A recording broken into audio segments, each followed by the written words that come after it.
the news hour, coming to you live from the studios of HitzAfrik Radio and TV. Stay tuned. Download the tuning app onto your mobile phone today and catch up on all the latest news from HitzAfrik Radio. Broadcasting live on modern Ghana and our website www.hitzafrikradio.org. HitzAfrik Radio News Hour live.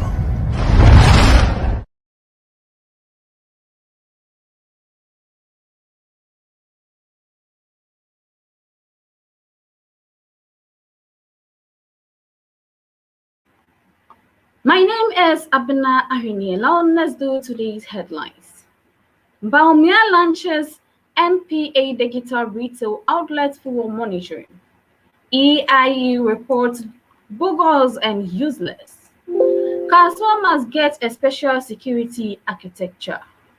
Tanzania does U-turn on decision to lift media ban. And so we do the news in details. My name is Abena Ahini. Stay tuned.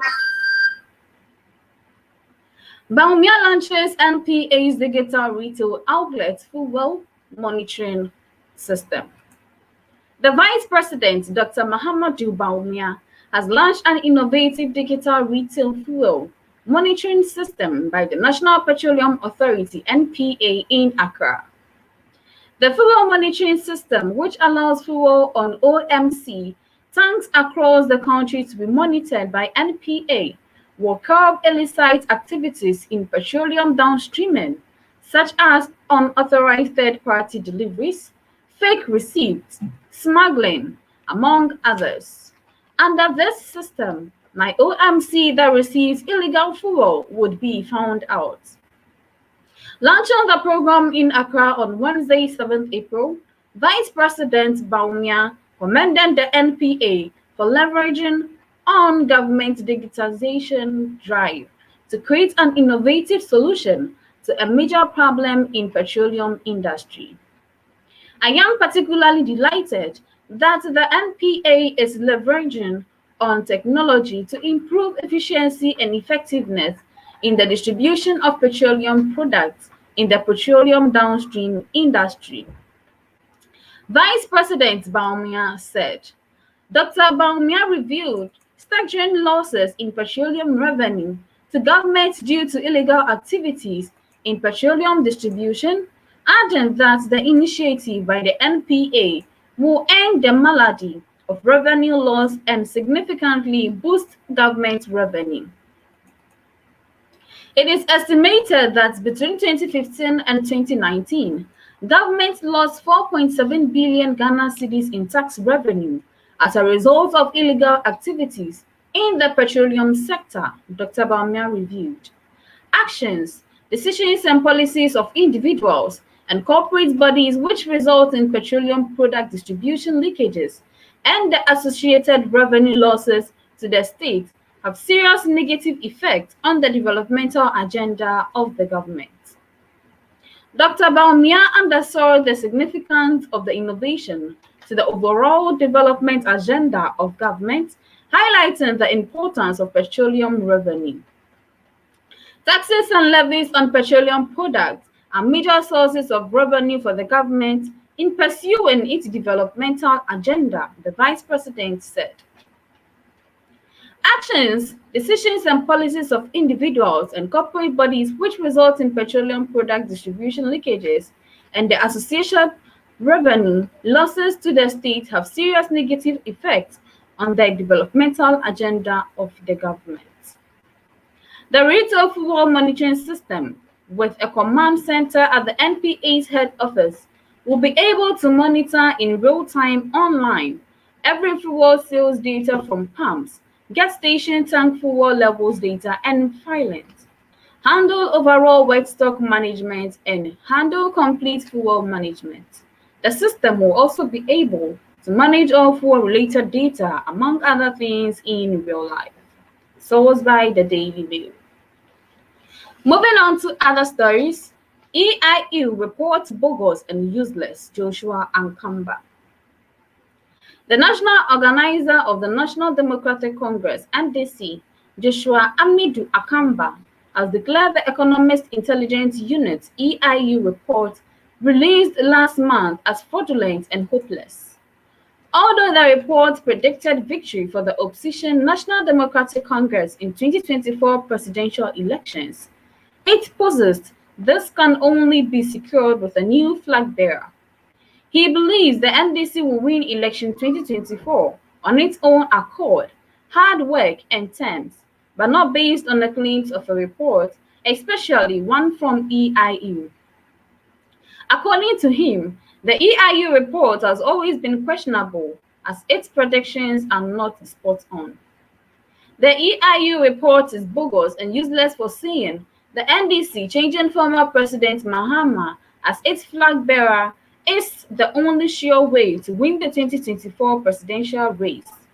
Our hard work won the 2020 election, and the same EIU report said President Akufo-Addo will win the election by a pretty wide margin because of the free SHS policy, free water and electricity, but that wasn't the case, he added. Speaking to Happy 98.9 FM, Don Kwabnapra on the Epanwa Dabane political show host, Comrade Ankamba insisted that the same EIU report, which could not predict violence that erupted in the 2020 general elections, cannot be allowed to interfere in the NDC's plans and preparations towards election 2024. He charged members of the NDC to stay focused and not be swayed by any form of reports. We are winning the 2024 election this time around, and what happened in the last election should not repeat itself, he cautioned party faithfuls. The Economics Intelligence Unit, EIU, predicted victory for the opposition National Democratic Congress, NDC, in the 2024 presidential elections. The EIU published its report weeks after the court dismissed an election petition filed by former President John Dramani Mahama following his loss in the general election. The next primary and presidential election are due in 2024. Under the constitutionally mandated term limit, Mr. Akufo-Addo cannot run for a third term. Mr. Mahama is reportedly considering whether to run again, but we expect the NDC to seek to revitalize its prospect with a fresh candidate. After 2 terms of NPP government, we expect the NDC to win the 2024 presidential election and to gain a small majority in parliament, the EIU said in a recent report. In other stories, no human being can take my life, Koku Enidoho on assassination attempt on his life. The Chief Executive Officer of the Atamos Institute, Mr. Samuel Koku Enidoho, says he will not discount and disrespect the prophecy of an assassination attempt on his life by the leader and founder of Glorious Word Power Ministry, Apostle Dr. Isaac Owusu-Bempah. The founder and leader of Glorious Word Power Ministry, Apostle Dr. Isaac Owusu-Bempah, has prophesied that some persons are plotting to assassinate the Chief Executive Officer of the Atamos Institute, Koku Enidoho. According to the man of God, this prophecy should not be treated as the usual political issue. Apostle Dr. Owusu-Bempah went on to state that Mr. Enidoho within himself knows there is an attempt on his life. If Mr. Enidoho would be truthful to himself, he would confirm that what I am saying is true and would not doubt it, he added. Reacting to the prophecy on OKFM's Adiachi Ebia morning show, the former Deputy General Secretary of the largest opposition, MDC, said that he did not doubt the prophecy because of wicked people in the world who harbor hatred and jealousy for others for no reason. If Reverend Owusu-Bempah has seen something and he has prophesied about it, I will not doubt it. I am not going to discount what he has said. I will not doubt it because we have wicked people in this world, and some are sheer hatred and jealousy, he indicated. He stated that the prophecy is a confirmation of what other prophets who are known and unknown have already told him, adding that many prophets with similar prophecies have told him to be very careful and extra cautious. taking personal protection and safety into serious consideration wherever he goes. The prophecies have come in different shapes and sizes, but I walk in a special anointing of God. They will meet, plot, and they will gather, but nothing will happen. They will speak the word against me, but it will not stand because my God is watching over me. I will not take this prophecy lightly, and so I will seek the protection that I have to seek, he mentioned. He challenged his perpetrators to make the attempt on his life and receive the shock of their lives, assuring them they will end up like Haman when he thought he had finished preparing the gallows for Mordecai, but entered the gallows himself. No human being on this earth can take my life. Even if you point the gun at me, the trigger will not work. You will press the trigger and the blood of Jesus will come out of the gun, and you will be shocked. You'll be standing where you are standing for the police to pick you. They should try it and see. Those who try to chase me with a motorbike to kill me in my car, they will die in their sleep before they wake up the next day to commit the crime, he challenged. Moving on to other stories. Kaswa must get a special security architecture, former Central Regional Minister. Kwamena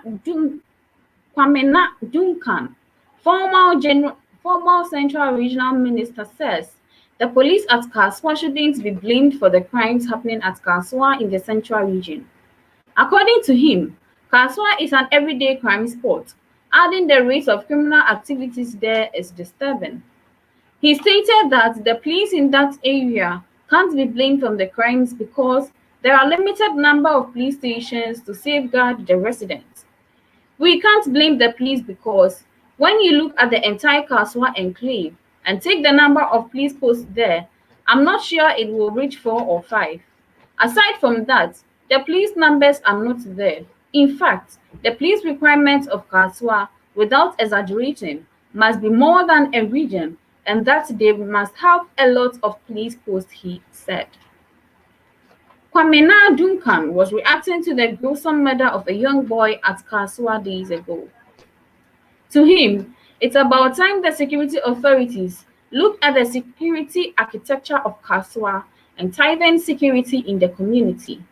Whether we like it or not, if we don't develop or design a special security architecture for Kaswa and its enclave, Accra will continue to suffer because the criminals will live there and hate Accra. So, Kaswa must get a special security architecture, he stressed on Peace FM's Kukuruko program. Moving on to other stories, we must question how under 40 politicians got cantonment, airport, East Legon mansions. The overnight riches of young politicians in Ghana, coupled with the wealth they flaunt after gaining office, are to blame, among other factors, for the worsening moral decadence in Ghana, epitomized by the recent murder of a 10-year-old boy by his 2 teenage friends at Kaswa, Central Region, for alleged get-rich-quick ritual purposes. The executive director of the Media Foundation for West Africa, MFWA, Mr. Suleimana Brahima, has posted.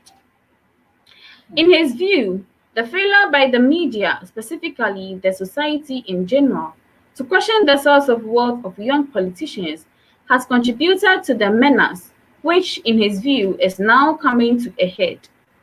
The teenage suspects, Felix Nyakun, 15, and Nicholas Kini, 17, allegedly conspired to kill the Class 4 people of the Marathana School, Ishmael Mensah, at about 10 a.m. on Holy Saturday. They hid the boy in an uncompleted building and were to transport it to a Juju man under the cover of darkness for the money ritual. They are to appear before the Ofakon district today, Monday 6, April 2021. Commenting on the media's role in all of this, Mr. Brahima told Class FM on Monday that I think we have to look at it as a collective national failure, explaining a failure in our morals as a country, a failure in our collective attitude in the country. He admitted, yes, the media certainly have a role to play in terms of educating people about morals and values, and so on, that we should do, regardless of whether these things are happening or not. That's the fundamental thing that the media have a responsibility to do. Beyond that, however, Mr. Bryma complained. I think the other thing that the media have to do when we have been doing over the years, this is the whole issue about unexplained wealth. People suddenly, either they claim they are pastors, they claim they are business people or whatever, and within a space of 1 or 2 are flaunting multiple cars, multiple mansions, and so on and so forth, and no one cares to interrogate how did they make this money, how much taxes have been paying to the state, and so on and so forth. Now, the other side is our politicians. We know the big mansions, the structures coming up at the cantonment, East Legon, airport residential areas, and so on and so forth. A lot of these belong to politicians, some of whom are young people. If we should look at young to be maybe somebody under the age of 40. And again, we don't ask, how did they come by the money, he observed. Demonstrating his concerns further, Mr. Bryma said, during elections, parliamentary primaries, presidential primaries, and election itself, look at the amount of money that people pump in order to become candidates of political parties and in order to become members of parliament. Where do they get these monies from and how are they intending to recover these monies when they are spending? He wondered, adding, I think as a country, we have had leadership failure in this area. And I think over the years, whether it is NDC leaders or NPP leaders, they all have capable of this particular practice that has led into the moral decadence that is leading to these kind of horrific incidents that are witnessing. In his view, it appears everyone wants to make money quick, and regardless of how the money will be made, if it is about stealing, if it is about killing, if it is about corruption, people are eager just to make money, and it appears that the only way you can be somebody in this country is to have money, and so people are eager. To him, people go into politics these days really not only for values, but for the commitment to develop our country. It is about making money and having power. And so I think as media, we have a major and massive responsibility to tackle this issue. And of course, people will let you know that it is though we, those of us in the media, are also saints, we also are part of the problem. Moving on to other stories, General tallest man in the northern region calls for help to seek for medical attention. Gigantism is a rare medical condition which results in abnormal growth, particularly in height and girth. Before we zoom into this article will focus on the story of Suleimana Abdul alias Awuchi, a 27-year-old who was featured on Joy News as the tallest man in northern Ghana and is apparently suffering from a rare medical condition known as gigantism, which will have to be treated. Tallest man in the northern region calls for help to seek for medical treatment. Suleimana, who was originally an average height, sprouted in height within a short period in what his family suspect to be gigantism, which causes abnormal growth, particularly in height. Suleimana's aunt, Rukiyatu, explained that due to financial constraints, they were unable to send him to the hospital. Tallest man in the northern region calls for help to seek for medical treatment. Speaking to Joy News correspondent Mahmoud Mohammed Naruddin, this is what Awuche's aunt had to say. Tallest man in the northern region calls for help to seek for medical attention. I am not always happy to see Awuche in his current condition. When he was born, he was really handsome, but when he completed senior high school, he went to Accra. It was after he came back from Accra that these abnormalities occurred to him. Seeing Awuche's condition causes me to cry every day. We need people to come to his aid to help him to get good medical care. They therefore call on the general public to come to their aid. And here lies the end of our local story. Stay tuned as we do other African countries. It's the news hour coming to you live from the studios of HitzAfrik Radio and TV. Stay tuned. Download the tuning app on. You're still logged on to HitzAfrik Radio and TV. Now let's do other African countries. In Somalia, new Somalia election talks collapse. Another round of talks to resolve Somalia's election deadlock ended without a deal in Mogadishu Wednesday. Somali Information Minister Osman Dube blamed leaders of Puntland and Jubaland regional governments for the failure of the talks. The federal government of Somalia is making clear to Somali people that the leaders of Somali's regional states, Puntland and Jubaland, are not willing to hold elections this country based in the September 17th agreement and the February 16th agreement, Dube said at a press conference.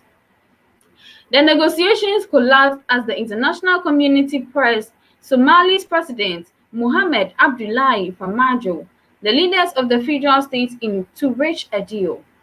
Contentious issues include the formation of the Electoral Commission, the selection of commission members for the breakaway region of Somaliland, and the crisis in Somalia-Kenya border region of Gedo. Critics accuse Farmajo, who is seeking a second term, of delaying the election to extend his current mandate. Farmajo's mandate officially expired in February. Jubaland leader Ahmed Madobe is opposed to Mogadishu overseeing the elections in his region. He wants to be allowed to appoint his own electoral committee. Farmajo has rejected the proposal. Electoral impasse has plunged Somali into a political crisis. There is concern the terrorist group Al-Shabaab might exploit the disagreement to further undermine the already fragile security of the Horn of Africa. Moving on to Benin, protests erupt in Benin days before high-stakes election. Protests broke out in Benin Tuesday in another day of tensions as opposition demonstrators burned property of pro-government deputies and blockaded roads. Days before President Patrice Talon faces an election. Moving on to another country is Tanzania. Tanzania does U-turn on decision to lift media ban.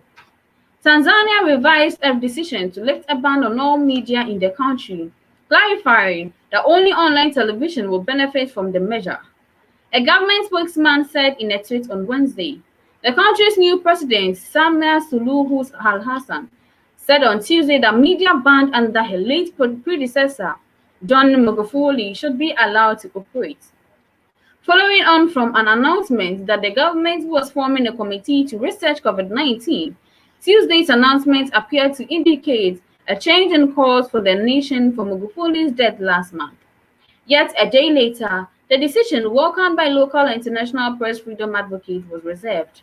The president instructed to lift the ban on online television only and not other media, including newspapers, that were banned according to the laws. Gerson Misgwa, a new chief government spokesperson, said in a tweet, Minister of Information, Culture, Arts and Sport, Innocent Bashungwa, told reporters in the commercial capital, Dar es Salaam, the government will consult the laws involved on banning newspapers, but also said the president had only lifted the ban on online television. Under Magufuli's right group said press freedoms are curtailed. He shut down newspapers and websites, jailed journalists, and warned them that were limited in their freedom. In other country is France. 1994 genocide, France to open ex-president Rwanda archives. France will open the Rwanda archives of former French President François Mitterrand as part of an effort to better understand the nation's role in African country during its 1990s genocide, President Emmanuel Macron office said on Wednesday. Macron's office said the decision to make the 1990 to 1994 archives freely accessible was aimed at creating the conditions for understanding the role of France in Rwanda. France joins the Rwanda people to commemorate the genocide of the Tutsis and express its compassionate solidarity towards those who escaped and towards the families of the victims, their statement said. France will also open the archives of former Prime Minister Edouard Balladur, as well as all documented cited in a recent report about the Rwanda genocide. Last month, a commission established by Macron concluded France had been blinded by its colonial attitude to Africa to events leading up to the genocide and consequently bore serious and overwhelming responsibilities. In other stories, rapist cut off my hand when I refused to strike. Uganda girl still fought. A 16-year-old senior student in Uganda, a 16-year-old senior 2 student in Uganda's Bududa district has told court that she was waylaid and attacked by a machete-wielding man who left her crying in pain after cutting her off her hand when she refused to strip in a botched rape. The girl, whose identity we cannot reveal because she is a minor, on Wednesday told Mbale Chief Magistrate Mr. James Mawanda during a session at Bubulo Magistrates Court in Manafwa District in Derek Koluba, 25, on the fateful evening attacked her near a forest on her way home to pick beddings and food for her sick mother who had been admitted. He, Koluba, started ordering me to undress, and when I refused, he pulled out a machete and started cutting me. He wanted to cut my hair, but I tried to guard it with my hand, she told court during hearing of a case which Koluba is accused of attempted murder. Stay tuned as we do the world news. The News Hour, coming to you live from the studios of HitzAfrik Radio and TV. Stay tuned.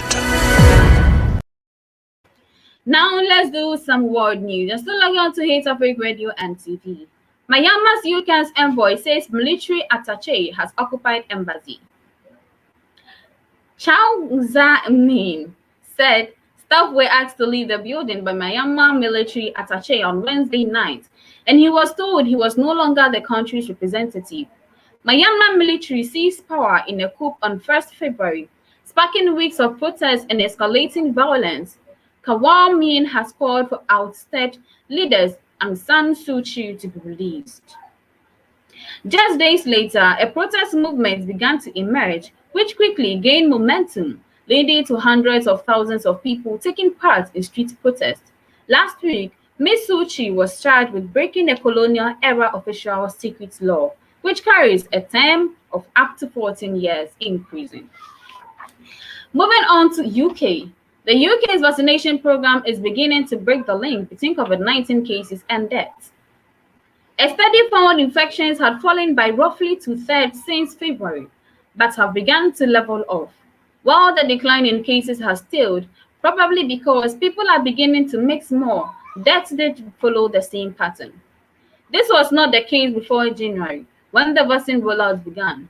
The research, commissioned by the government and run by Imperial College London, is based on swabs taken from 140,000 people selected to represent England's population. Of that group, who were tested for the virus between 11th and 30th March 2024, 227 had a positive result, giving a rate of 0.2% or 1 in 500 people.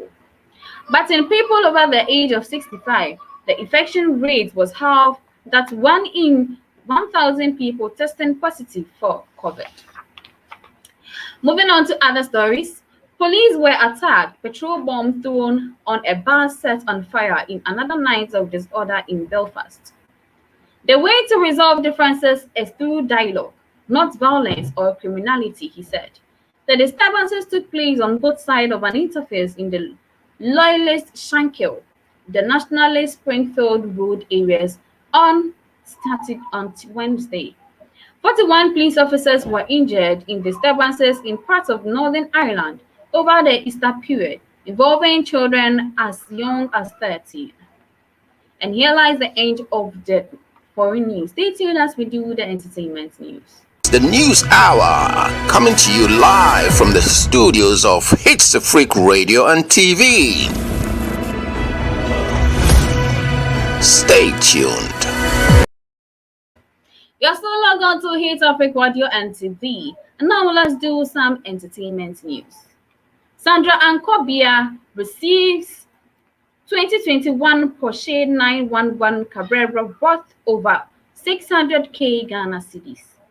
Congratulatory messages have been pouring in on Sandra Ankobia's Instagram page for hours as celebrity lawyer and actress receives an expensive Porsche 911 Carrera on Wednesday, 7th April. The popular lawyer, who slays on Instagram very often, shocked her followers when she shared a photo sitting in a bonnet of Porsche 911 Carrera 2021 model. Sandra Ankobia received 2021 Porsche 911 Carrera worth 600k Ghana cedis. The luxury car, which is rare in Ghana, landed in the garage of Sandra Ankobia a few hours ago, and she is proud owner. She took to her Instagram page to show off. Moving on to other stories, Netflix reportedly buys Kanye West documentary for $30. Kanye West is $30 million richer following his new deal with Netflix. American rapper and billionaire Kanye West reports have it that the documentary will contain footages that dates back 2007 to who Kanye is today.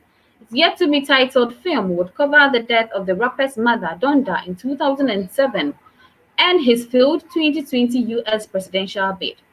Billboard reports that it also includes previously unseen home videos of West and footage shot over a 21-year period of Clarence, Cody Simmons, and Chick Uza, who directed West music videos. In other stories, there is nothing unique about Sarkodie's current rap. Unlike time he started Masi Little Speaks. The truth is, Sarkodie remains the most decorated Ghanaian rapper, considering his enviable awards excluding Grammy. But one thing is becoming certain about the rapper, thus, the vim and anger Sarkodie used to rap when he busted into the music industry is fast diminishing, like the law of diminishing marginal return in SHS economics textbook. It is at the back of Sarkodie's lackadaisical style of rap that MC Lento has stated categorically that there is nothing unique about Sarkodie's rap as we speak, provided Ghanaians are to face the reality. Moving on to other stories. Bribe everywhere in Ghana. I have to cut corners to make ends meet, Lydia Forson laments. Award-winning Ghanaian actress, writer, and activist Lydia Forson has lamented over the corruptible nature of Ghanaian citizenry. Lydia Forson, who prides herself as a feminist and frequently creates debates on social media over her comments and opinions on issues, bemoaned the fact that the country has extremely become difficult for one to get things done in a legit way.